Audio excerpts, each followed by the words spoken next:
هذا نديم شغوف في الالعاب وبيلعب ببجي موبايل وفالورانت.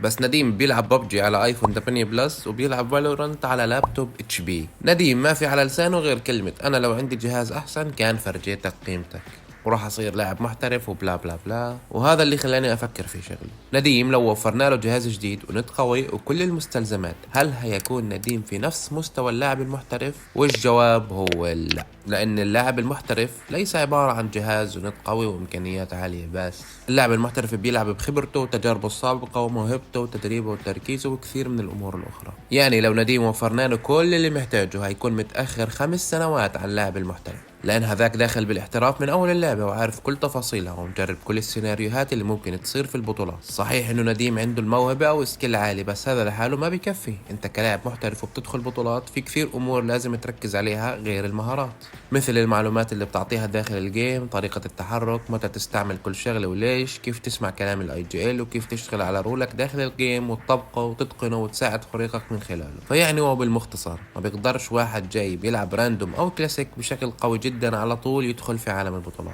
قبل هيك محتاج تدريب وانخراط في هذا العالم، وبعدها ممكن يلحق يصير محترف، ويمكن اتكلم عنك بفيديو. وفي النهاية احكوا لنا رأيكم في الكلام، والأهم حطوا لايك ومتابعة.